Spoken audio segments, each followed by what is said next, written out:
Hello everyone, welcome back to the Analyst by Vajiram and Ravi, dated 3rd January 2025. Today again, we will be discussing some important topics that has appeared in today's The Hindu and The Indian Express newspapers, which are very relevant for your exam. In our first topic, we'll look into various dimensions of right to property, its constitutional provisions and other related aspects. Then in our second topic, we'll look into the status of GM crops in India, benefits, issues and some possible solutions. Then in our simplified section, we'll take up 5 articles and we will try to explain them in simplest language possible to enrich your understanding of the newspapers. Additionally, we have also incorporated some prelims pointers which is going to be very important for your upcoming prelims 2025 exam. So have a look on them also and stay tuned. So, our first topic is right to property. The context of this topic is that the Supreme Court said that no one can be deprived of property without adequate compensation. Supreme Court said that right to property is a basic human right, is a constitutional right which is provided under the Article 300A of the Constitution.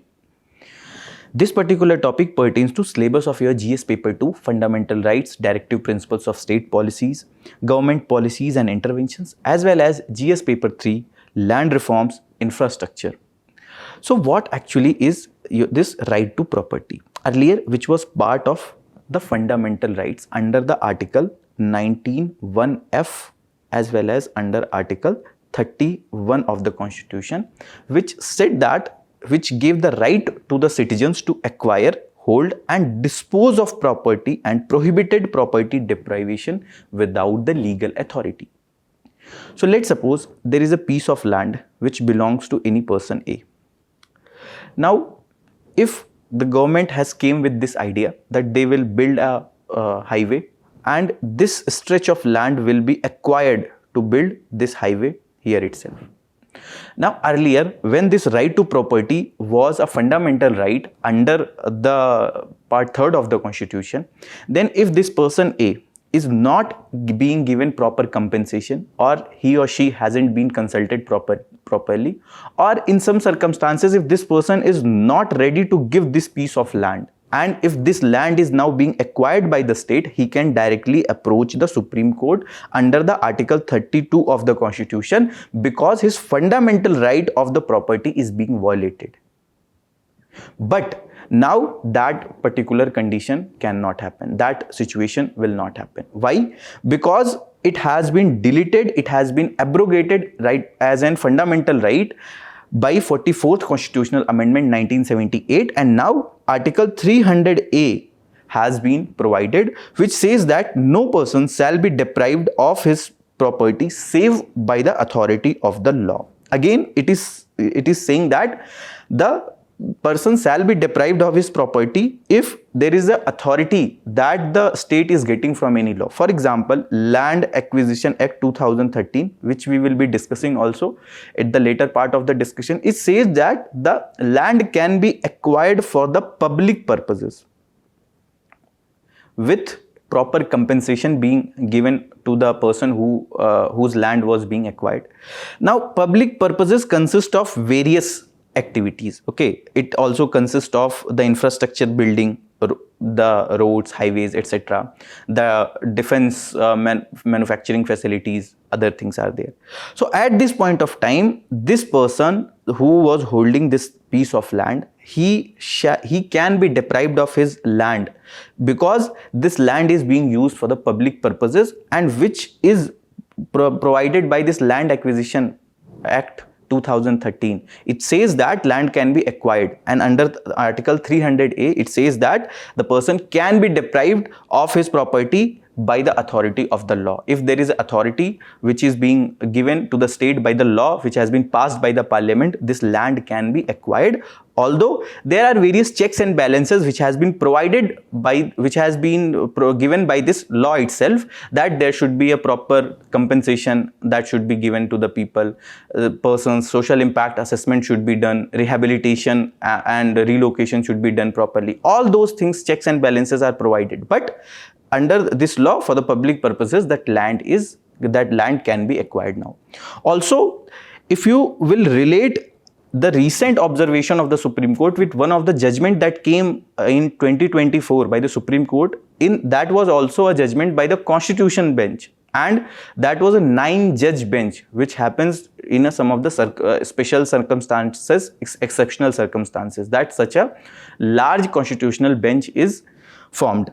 Although a very basic question I want to ask you people, that which is the highest number of judges bench which has been constituted till now in Indian history after the independence of India? Please tell me your answer in the comment box. Which was the judgment which was given by the highest constitutional bench? The highest number of judges were there, and that is a very famous case, right?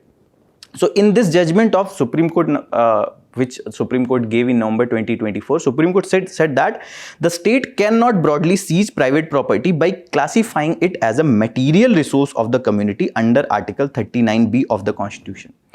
Article 39B, which is provided under the Part 4 of the Constitution as a directive principle of state policy, it says that the state must distribute the community's material resources to serve the common good of the people. What are the material resources of the community? These are actually the assets and possessions that a community collectively possesses or has access to. These resources can be used to support the well-being of the community. For example, forest, for example, land, for example, rivers, etc.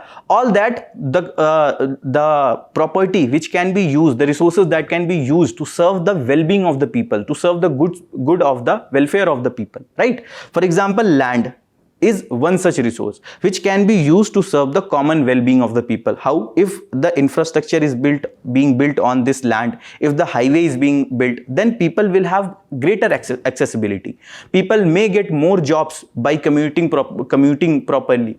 So under Article 39B, that the state can acquire this land to serve the common good. But Supreme Court said that mere classifying the seize of the private property to show that you are seizing this property or acquiring this property to serve the common good of the community will not be immune from the Supreme Court, and that may be struck down. Rather, apart from giving compensation to the person whom your land is being, the state is acquiring, the land is being acquired by the state will have to give the compensation. Apart from that, there are 7 procedural rights of the citizens that constitute the real content of the right to property under the Article 300A.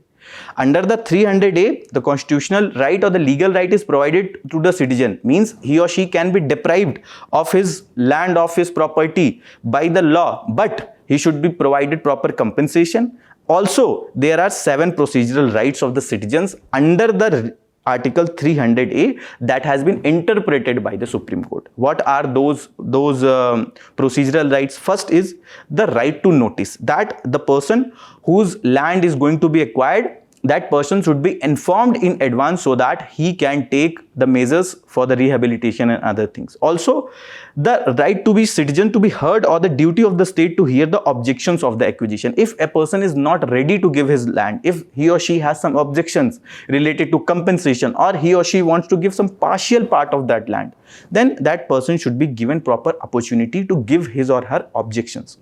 Then third is that it is the duty of state to inform the person of its decision to acquire a property. Earlier, it was the duty to show the intention that we are thinking, we have the intention to acquire your land. Now, it is the decision which has been taken by the state, and now this must be informed to the person whose land is going to be acquired. Also, the duty of state to demonstrate that the acquisition is exclusively for the public purposes, which has been mandated under the Land Acquisition Act 2013, which we will discuss also in the later part of our discussion. Also, the right of citizens to get the fair compensation in sync with the market value of the land. Also, the compensation which has been mandated by the law, that is Land Acquisition Act. Also, the duty of state to conduct the process of acquisition efficiently and within the prescribed timelines.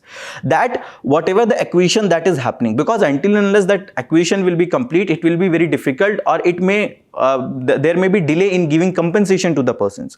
So this compensation should be done efficiently so that proper compensation on the rehabilitation can be done properly. Also, the right of conclusion of the proceedings, that if the proceeding has started, though that should be concluded in a time bound manner. So these are the some of the procedural rights that has been given to the citizens, apart from the right which has been given under the Article 300A, that it is not only the compensation that should be given to the person, he should be given proper time to be heard, and all these procedural rights should be followed. So what are the constitutional provisions related to right to property? First is that under the Article 31 of the Constitution, and it has been provided as a fundamental right, and which actually dealt with right to property, but it was obviously repealed by the 44th Constitutional Amendment 1978, and it has been kept under the Article 300A as a constitutional right. Also, the first Constitutional Amendment Act 1951, this incorporated Article 31A and 31B along with the 9th schedule of the Constitution. Article 31A and 31B has been incorporated under the part 3rd of the Constitution. What it did, under Article 31, it gave the state competence to acquire property or alter rights in the property without it being challenged on the ground of inconsistency within the fundamental rights. And 31B ensured that the laws which are included in the 9th schedule, they could not be struck down even if they conflicted the fundamental rights. What does the main aim of this Article 31A, 31B and the 9th schedule was to provide immunity to the measures that were being taken for the land reforms, because under Article 39C of the Constitution, one of the main directives that has been provided is to ensure that the concentration of wealth doesn't happen within the few individuals. And land reforms was one such measure which was being taken by the state to ensure that the wealth inequality or the concentration of resources should not happen, and the redistribution of wealth, redistribution of land can happen. But the persons whose property was being acquired, they were challenging that act of the state, that they have the right to property under the part 3rd of the Constitution as a fundamental right. How can their land be acquired? So in this case, when lot of litigations were happening, this First Amendment Act came in 1951, which provided immunity, that even if a law is coming which is inconsistent with the fundamental rights of the Constitution, that law will not be null and void. Then came your 25th Amendment Act 1971, which inserted Article 31C, which aimed at resource distribution under Article 39B and C.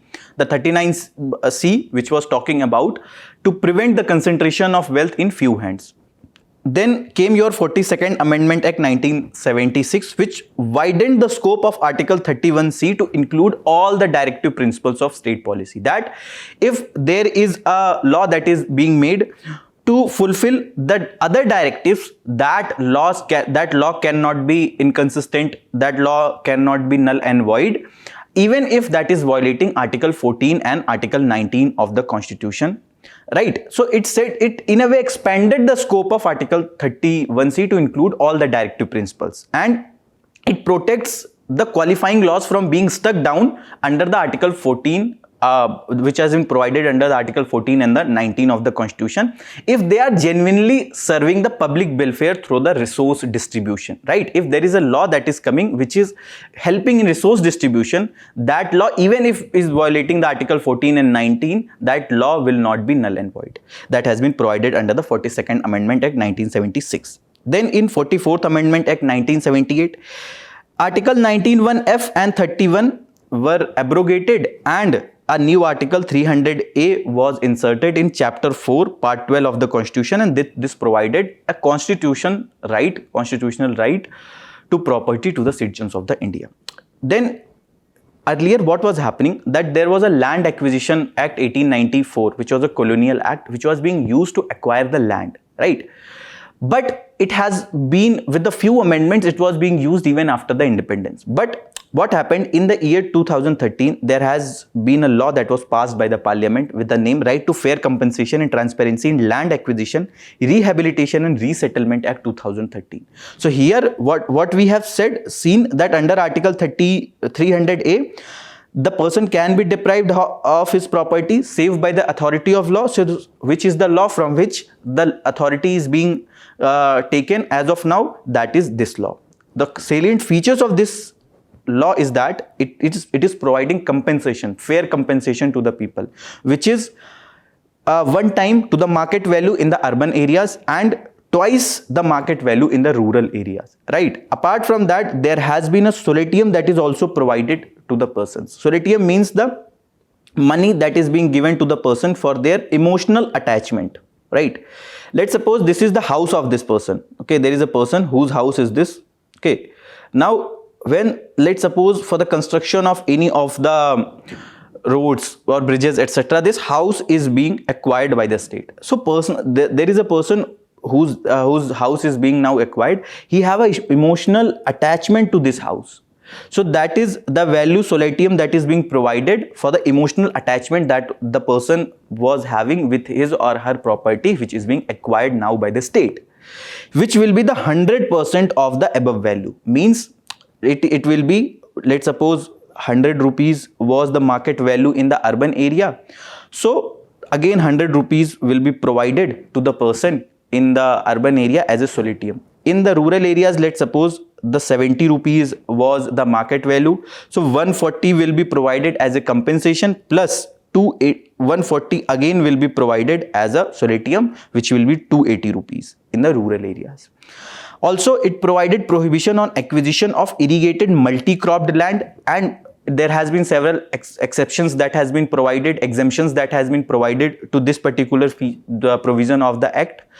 And it does not apply to linear projects and other exceptions that has been provided. Also, there has been the feature of social impact assessment, which mandates the consultation with the panchayats and the municipalities in that areas to get a proper view that how we can ensure that the minimal impact can happen with the life of the people.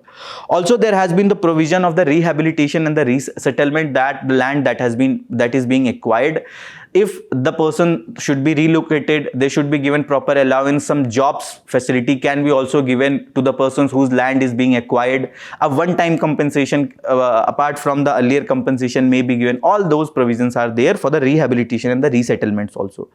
If you look into that, how this 2013 Act actually improves on 1894 Act. First, in the 1894 Act, there was no requirement of consent, whereas in 2013 Act, there has been the requirement of consent, but consent of 70% of affected people in the PPP projects and 80% in the private projects. And this is in line with the citizen-centric governance, that we are hearing to the people what they need actually. The compensation, it is much higher as compared to earlier what was there in the 1894 Act, which was only based on the market value. The social impact assessment, there was no provision in the 1894 Act, but now there is a mandatory provision of social impact assessment. However, there has been some exceptions that has been provided. The solatium, that was earlier only 30%, but now 100% of the compensation value, which is one time of the market value in the urban area and twice of the market value in the rural areas. Also, the rehabilitation resettlement, no provision were there in the 1894 Act, but now it is the mandatory part under the 2018 Act. However, in 2014 there has been some amendments that has been done. It says that social impact assessment is not required if the land is being acquired for the security, defense, rural infrastructure, industrial corridors and the social infrastructure, means for building of the housings for the common people, etc. The consent of the affected people is not required, again, if these are the 5 areas for which the acquisition is happening. The multi-crop land can also be acquired if for these activities the land is being acquired. So what are the issues under the Land Acquisition Act which we are seeing? First is the consent clause, that 70% in the PPP projects and 80% in the private projects. There has been some delay due to this consent clause because this is a time-taking process and it becomes very difficult to bring everyone on the same page. Okay, that is happening with this discussion also, that there are some people, some students who says that this discussion should be this much of length. Some students have different opinion that this should be below this much of amount. Some people says that this is the correct way to go with the discussion, and some people have a diverging opinion. So this is also one of the issue in this particular act also, that when the consent is being taken, to bring everyone on the same page becomes very difficult. And for example, the POXO steel plant projects in Odisha, which was delayed for years mainly because of this consent clause, because it became very difficult to take the consent of the people. Then the social impact assessment, which is a time consuming process, as well as it increased the cost of the infrastructure which is being built. For example, Kudankulam nuclear power project in Tamil Nadu, which has been delayed due to this social impact assessment, because this is a subjective process and which is time consuming. The compensation and rehabilitation, again, to provide proper compensation and rehabilitation, this again becomes a challenge, because rehabilitation again is a very subjective process. People doesn't find a suitable policy, or sometimes doesn't find a policy of the rehabilitation suitable, and they are not ready to leave their land. Again, that leads to the delay in the projects. For example, Singur land acquisition in West Bengal for the Tata Nano car factory, that led to severe delay, lot of delay in this factory, and subsequently it was relocated to some other place. The definition of the public purpose, which is very wide, because under the public purpose it is the infrastructure projects, the defense, the projects. There are a lot of projects. This definition of the public projects which has been provided under the Land Acquisition Act, that is very wide, and in a way it is covering most of the projects and the most of the activities for which land is going to be acquired. Also the implementational challenges, for example, lack of land record modernization, lack of conclusive land titling. So it further creates issues of the litigation, which further delays the land acquisition, further increases the cost of that particular infrastructure, and that further increases the gestation time of that particular project. So what should be done to address these issues? First is, we need to rationalize the consent clause. There can be some provisions that can be provided, that it can be, the consent can be taken, it can be changed based on the case to case basis, that if there is a particular infrastructure which is going to be built, and for that land is going to be acquired, which is serving the common good, common public purpose, for that consent clause can be rationalized, right? We can streamline the social impact assessment process. For this, we have to enhance the transparency and the public consultation. The use of technologies can be done to actually get an idea that what will be the impact of this particular infrastructure on overall life and property of the people. Also, we need to strengthen the implementation mechanisms, that we have came with this law. We are going to build infrastructure, but the back-end issues are still not solved. What are the back-end issues? That is land record modernization, litigation that is going on with regard to the conclusive land titling, that whose land actually is this? To whom does this land belongs to? Also, there is need to promote the land banks and alternative land acquisition methods, for example, land pooling, etc. That can be promoted, that can actually help in minimizing the need of the land acquisition. Also, we need to clarify the public purpose definition. There should be a clear definition that should be given of the public purposes, because as of now, what is the definition of the public purpose? That is very wide. A mains practice question that you people can write from this particular topic is this. You can please write this question. Our next topic is GM crops in India. The context of this topic is that Ministry of Environment has amended the rules which require an expert member to take all steps necessary to ensure conflict of interest does not affect any decision of the Genetic Engineering Appraisal Committee, right? GEAC, that is Genetic Engineering Appraisal Committee, is an apex technical body which is regulating the GM seeds in India, genetically modified seeds in India, and it is under the Ministry of Environment, Forest and Climate Change. And you can say this is a statutory body which has been set up by Environment Protection Act 1986. Right.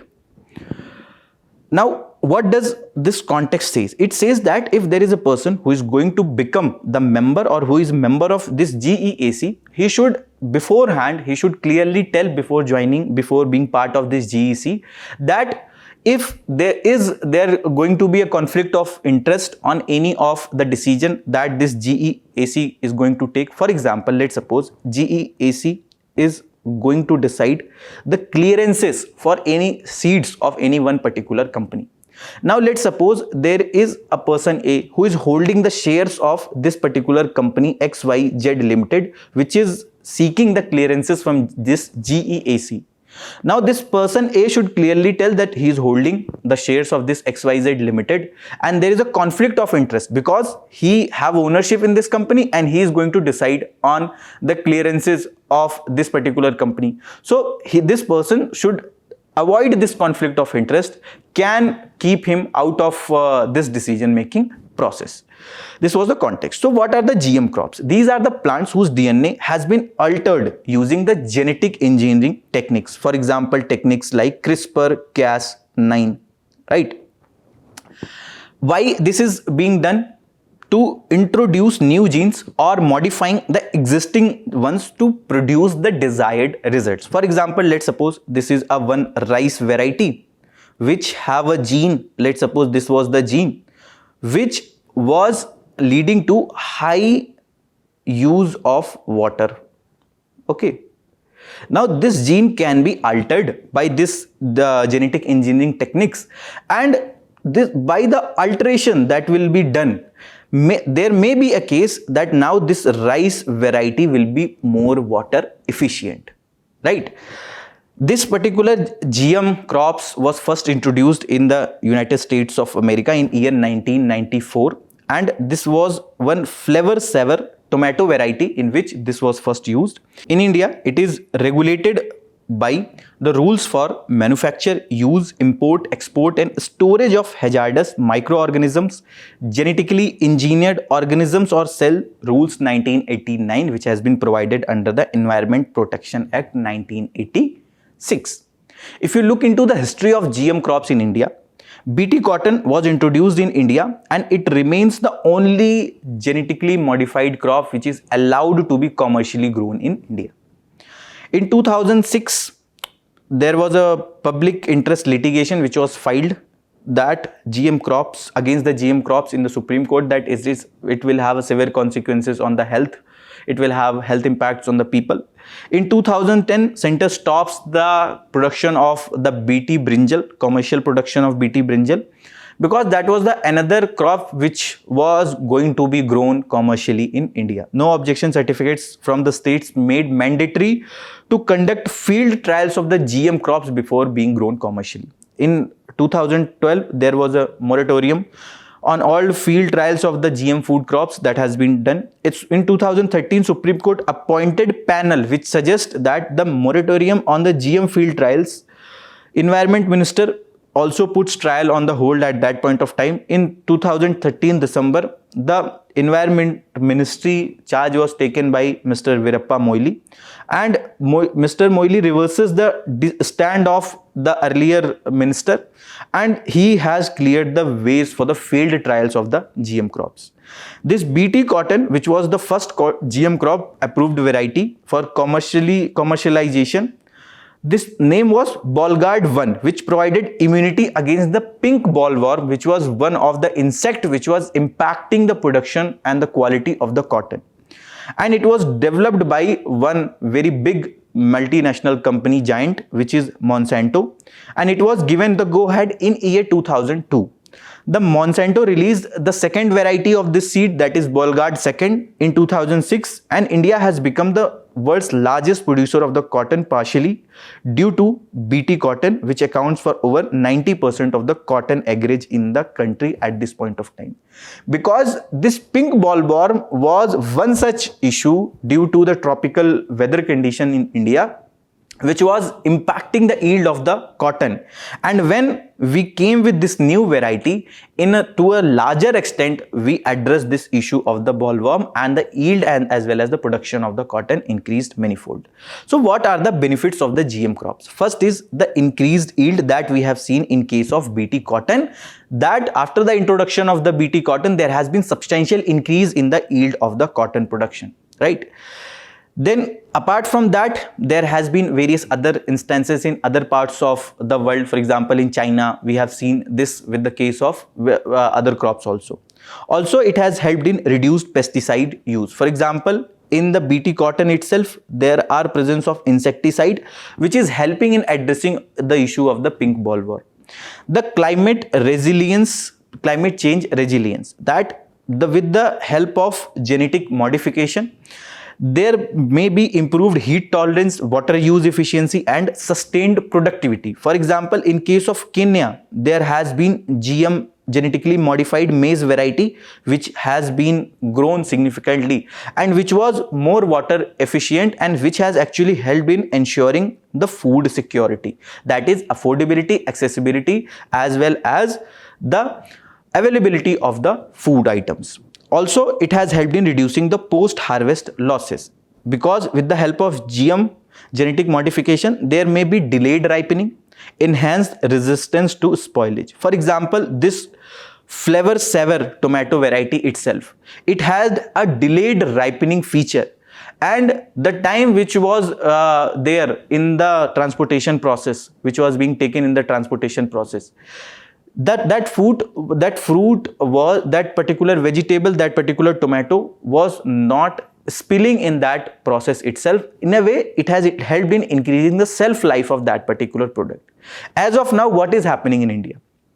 In India, you can see that in the month of September, the price of tomato soared to almost 120 rupees per kg. What was the major reason? Because of the lower shelf life of these products, that is tomato, lack of proper infrastructure after the post harvest. So that makes it very difficult to keep these products for a longer time. But if we have a seed which has feature of delayed ripening, less spoilage, which have a larger shelf life, we can have a better availability of these products in the market for a longer span of time, and that can actually help in addressing the issue of high inflation of food, vegetables, etc. Also, if you look into this data from the Food Waste Index Report 2021 of UNEP, it says that the 92,651 crore value of harvest and post-harvest losses of major agriculture and allied produce. Integrated cold solutions value addition and setting up of modernization plants can actually help in preventing such losses. So this was the amount which we have lost due to the harvest as well as post-harvest losses. If we will have a GM crops, that issue can be addressed to some extent. Also, it can help in improving the nutritional value. For example, golden rice, which is a genetically modified variety, which have the rice enriched with vitamin A, and this golden rice, which has also beta carotene enrichment is happening in this can actually help in addressing the deficiency of the vitamin A, that is leading to night blindness, etc. Also, it can lead to economic growth, because we'll have an increased agricultural productivity and reduced input cost can boost the farmer's income. You can see here, in the last 6 decades, the China and India has, between China and India, there has been widening of the gap between the production of cereals, maize, rice, wheat, etc., whatever we can compare. Why? One of the major reasons for this is the lack of proper availability of the seeds, lack of proper availability of the inputs. The China have less cropland area as compared to India, but they have more arable land as compared to India. They are using better technologies, they are using better seeds, they are using more efficient technologies, and that is helping in increasing their productivity, right? So if we will have GM crops, in a way will have a better yield, that will help in better economic growth, and that can actually help in doubling the farmer's income.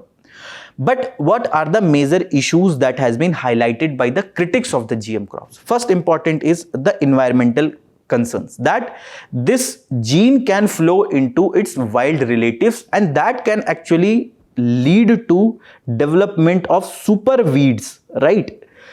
And that will be very difficult to address even with the modern technologies. Like apart from that, there may be the biodiversity loss because of the impact this GM or genetically modified seeds will have on the vicinity of that area.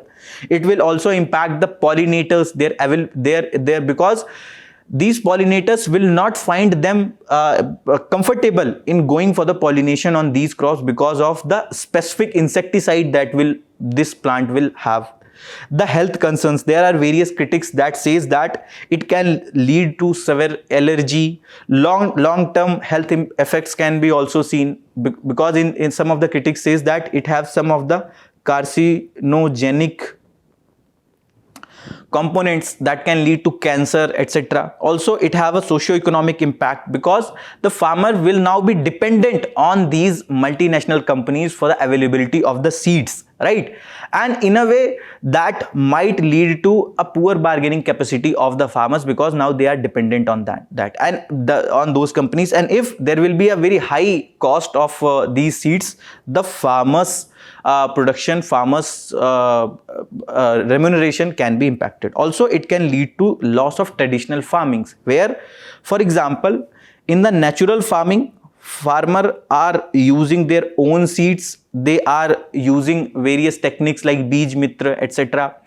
So these traditional farming will be lost. These traditional knowledge will be lost, as said by the critics. Also, there are regulatory challenge because of the robust regulations. In the world also, there is no common set of regulation for the GM crops. It differs from one area of the world, one part of the world to the other. For example, EU regulations are somewhat different with regard to the other regulation. And there is lack of proper risk assessment. There is no proper mechanism for the risk assessment, that what may be the risk associated with this particular seed in future, this particular crop in future. Also, the public perception and acceptance. Still, people are not ready to accept these GM crops, especially in the food items. They have this issue, they have this perception that this will have a health consequence, and that's why this issue of low public trust and the social opposition is one such issue with the GM crops. So what should be done? What should be the way forward? First is the public awareness and engagement, because farmers will produce, but people will be buying these food crops. Until and unless their perception will be molded, until and unless their trust will be increased in these food crops, even if the farmer will be growing, no one will be willing to buy that product, and there may not be a good price of that product farmer will be getting. So there is need for transparent information dissemination with the farmers, with the consumers, with the people, and as well as the government. And there is need for public consultation at every stage of development of these GM crops, GM seeds, as well as during the farming process, during the growing stage. Also, there is need for robust regulatory framework. There is need for a consensus building at the global level, because we need to have a strengthened biosafety regulation, and we need to have a better risk assessment protocols that can actually help in giving a proper standard guidelines for the risk assessment, as well as ensuring a proper standard hygiene maintenance. Also, there is need for support for sustainable agriculture that can promote the agroecology, organic farming, traditional farming practices, that we are not only considered about our benefit, but we are also looking about the benefit of the environment at large. Also, we need to empower the farmers. We should have a farmer centric practices, that whatever the GM crop is being developed, whether that is serving the needs of the farmers or not, whether actually that is addressing the apprehensions of the farmers or not. And we need to focus on farmer-led research, access to diverse seed options, so that in future, if there is a one company which has increased their cost very to a higher extent, this farmer have some options to get these seeds from any other places. Otherwise, the input cost would be very high, and the remuneration of this farmer may be impacted. Also, the long-term monitoring. Continuous monitoring of environmental and health impacts needs to be done, so that in future, if there is apprehension of any of the harmful impact that may arise, that will be addressed in due time. Okay. This was a prelims PYQ, which was a very basic question that was asked in year 2020-21. Bolgard 1 and Bolgard 2 technologies are mentioned in the context of. Please comment the answer of this question in the comment box. And this is a mains practice question that you people can write from this topic. In our simplified section, our first topic is Panama Treaty. So this particular topic pertains to syllabus of your prelims, current events of national and international importance, mapping, and this has appeared in today's The Hindu newspaper, page number 12. So the context of this topic is that the US President-elect Mr. Donald Trump has said that the transfer of this Panama Treaty was a foolish decision by the US. And why he said this? Because of the fact that the Panama Canal Authority is now levying a high transit fee on the US vessels. Second, there has been apprehensions by the US, especially Mr. Donald Trump, because of the fact that there is a high presence of the Chinese in the Panama Canal region. Apart from that, Panama is the first Latin American country which signed the Belt and Road Initiative Agreement. Till now, the Chinese presence was mainly in the Asian region, or Belt and Road Initiative was signed by other countries. But US have several apprehensions. They have a deep apprehension with regard to the presence of Chinese in the North American region, in the Latin American regions. So what this US Panama Treaty was? This was an Panama Canal, as you know, is an artificial 80-kilometer canal connecting the Atlantic as well as the Pacific Oceans. This is the Atlantic Ocean, this is the Pacific Ocean, and this is the Panama Canal, which is connecting this Atlantic Ocean with the Pacific Ocean.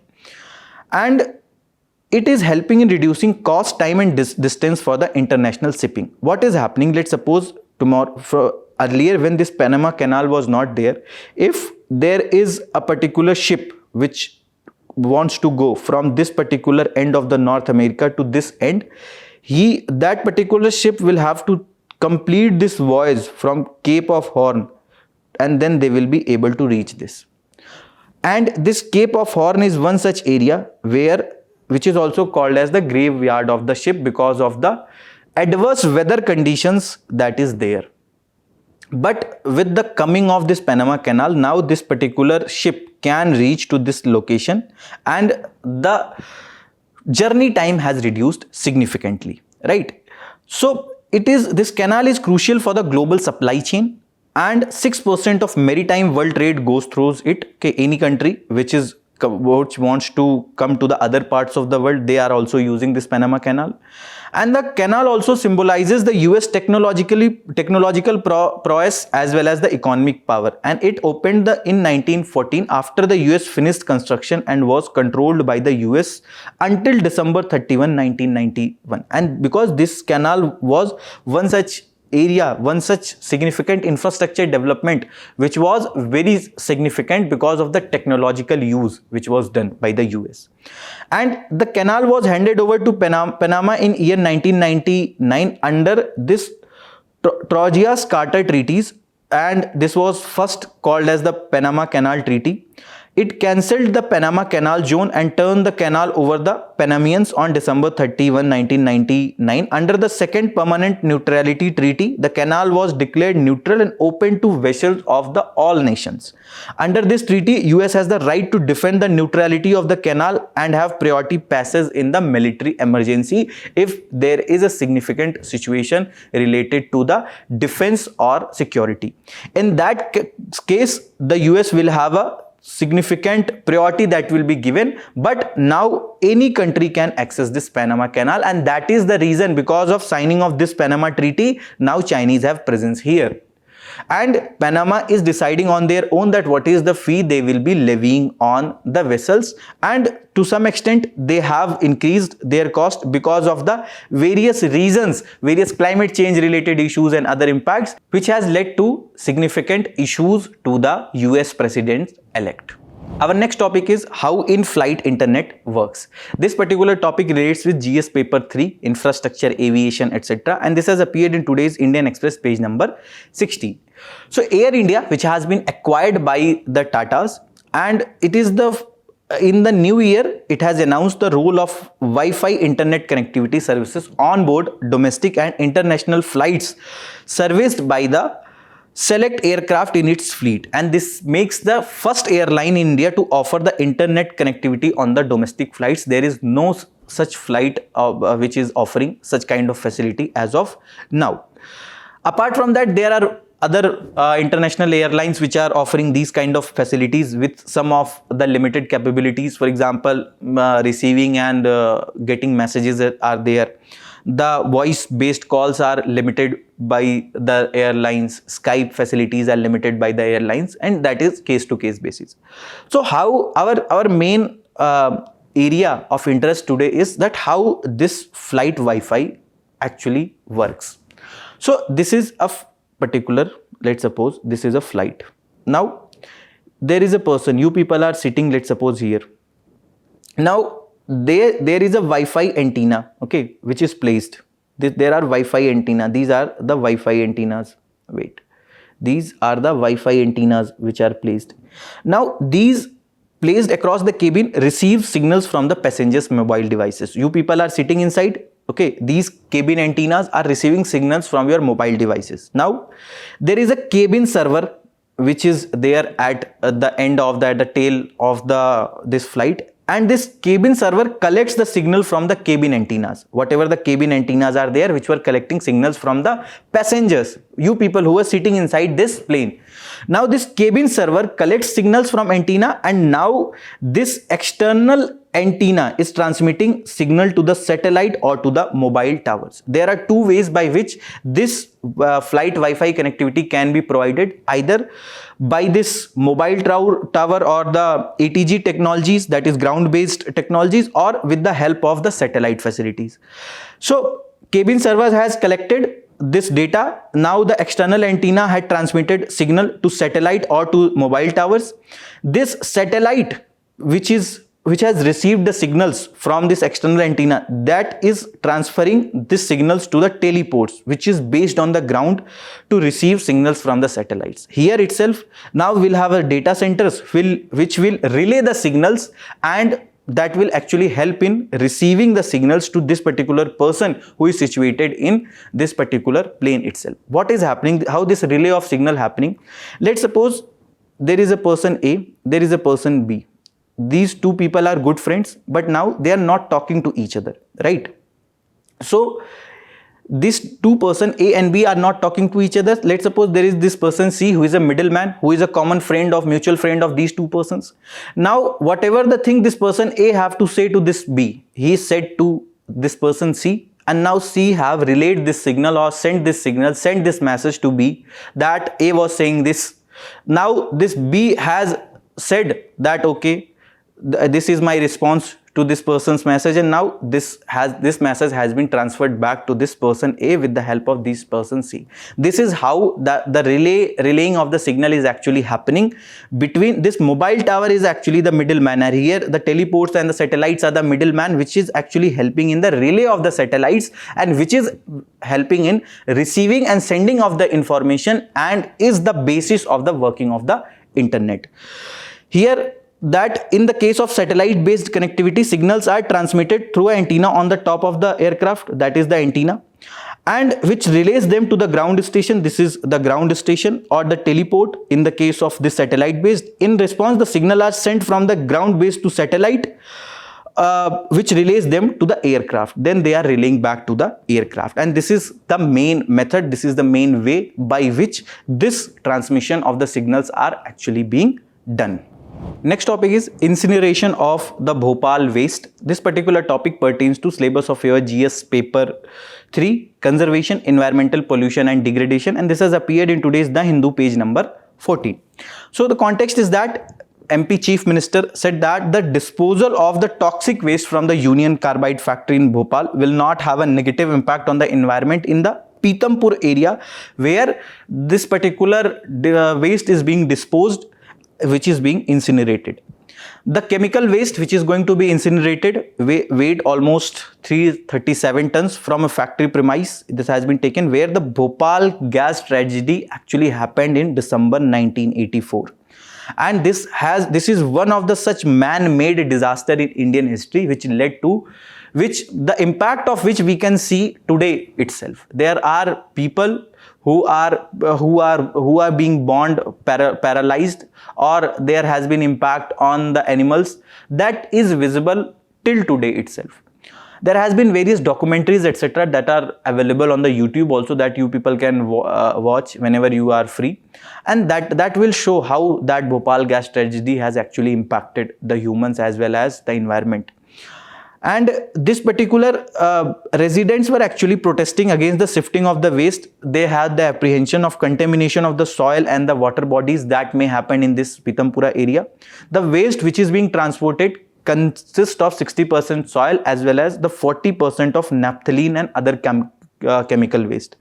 This naphthalene chemical compound is a product which is used for the manufacture of the pesticides, and according to the scientists, its impact vanishes in 25 years. Also, 40 years have been passed since the incident has happened in year 1984. So the apprehensions that are being raised regarding the disposal of this waste is of no point, right? So what is this incineration, pyrolysis and the gasification? That is very important for our exam.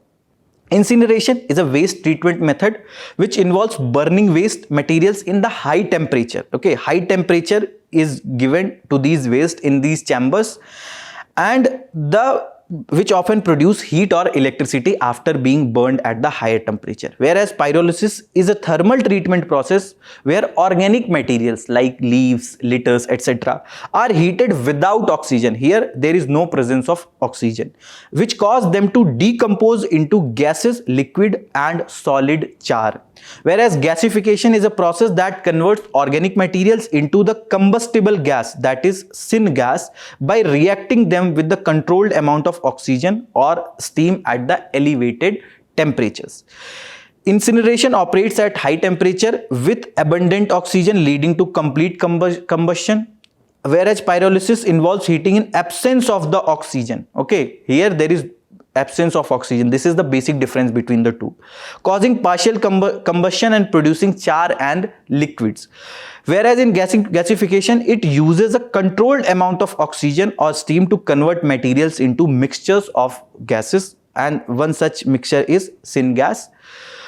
Typically results in ash and gases formation in the incineration process. On energy recovery, and char, bio oil and gases are the byproducts we get from the pyrolysis process, and syngas is one such product we get from the gasification process. The incineration is suitable for wide range of waste types including mixed and hazardous wastes, whereas the pyrolysis is more well suited for the organic waste like biomass, plastics and tires, etc. And gasification can handle a variety of feedstock including coal, biomass and municipal solid waste. This is one such area. This is one such topic which might be important for your upcoming prelims 2025 exam. Next topic is government reconstitute a panel to rejig the wholesale price index. This particular topic relates to GS paper 3 inflation, and this has appeared in today's The Hindu page number 17. So the context is that on Thursday, the center has announced the formation of an expert panel to revise the constituent of the country's wholesale price index. What are the constituents? The manufactured products, fuel and power, primary articles and all other commodities. So all commodities have weight 100% and it consists of manufactured products, fuel and power as well as the primary articles.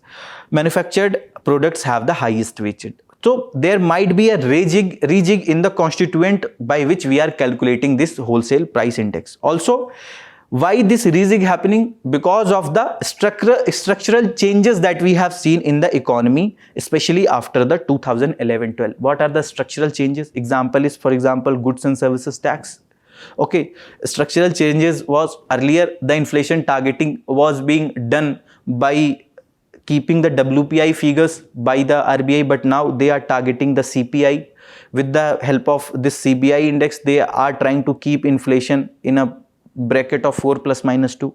So to address or to in a way keep a sync with these structural changes, this rejig is going to happen. Also, the government is thinking to change the base year, which was earlier 2011 to 2020-23, and that will be the new base year for the calculation of the wholesale price index. And the working group to be stayed by the Niti Aayog member Ramesh Chand, who will also examine the composition methodology for the compilation of new producer price index or the PPI. So there has been also some of the new methodology for the compilation of the PPI or the producer price index also, that is going to happen soon. So what is this PPI or the purchasing power index? Which it measures the wholesale price from the point of view of the producers of goods and services by tracking the prices at different stage of the production. Generally, it looks at the inflation from the viewpoint of the industry itself and the businesses, and the measures price changes before consumer actually purchases the final goods and services. Whatever the product taxes are being levied, generally that is not part of the producer price index, because we are seeing it as in sync with the point of view of the industry, that what is the cost of production, right? Whereas WPI or the wholesale price index, it represents the price of goods and services at wholesale stage itself, that is goods that are sold in bulk or traded between the organization instead of consumers. It is released by Office of Economic Advisor under the Ministry of Commerce and Industry, right? Base year we have seen till now it is 2011-12, and maybe it is going to be changed. We will have a new base year probably soon. So whenever there is a topic that is in news, you people ask, sir, what is the approach that we should follow for the prelims? Obviously, you will get n number of insights, but one such insights that I want to give. In 2023, there was a question on the earthquake and the propagation of P and S wave. That 2023 prelims happened in the month of June. Why that question came? Because of the fact that in the month of Jan-Feb, there was a very severe earthquake that came in Turkey. So earthquake as a topic was in news, right? In 2019, this question of whether the RBI uses WPI or CPI for the inflation targeting, that question was asked, and that was the year when the RBI shifted from WPI to CPI for the inflation targeting. So whatever the things, whatever the themes, whatever the topics that are in news, there are high chances that you will get questions from that topic. Whether it is in polity, whether it is in economy, environment, any of the subject, things that are in news, there are high chances that you will get questions from that. So when the government is thinking to change the base year for the GDP calculation, change the base year for the WPI calculation, these topics are in news, these topics are in context, and you can get question from these topics. The CPI or the consumer price index tracks the changes in the retail prices of the goods and services, which actually me and you households purchase for their daily consumption, and this is released by the National Statistical Office NSO, which is under the Ministry of Statistics and the Program Implementation, and the base year for this is 2012. Our next topic is that about the Assam elephant population, and this particular topic relates with GS paper 3 environment, and this has appeared in today's Indian Express page number 15. So the topic says that Assam has recorded an elephant population of 5,828 during the elephant population estimation conducted by the State Forest Department of the Assam. And there has been increase from the last such survey which happened in 2017 with 5,719 elephants that was there in the last survey. Also, the survey states that 82% of the total population or 4,777 elephants are within the 5 elephant reserves in the state. And the highest elephant density is in the Chirang Ripu elephant reserves. And apart from that, the department has given observation that Assam's population of the elephant has more or less remained stable despite the poaching, despite the climate change related issues, despite the habitat fragmentation, etc. They had a stable population. The Wildlife Institute of India, that is WII, conducts the elephant census in India every 5 years.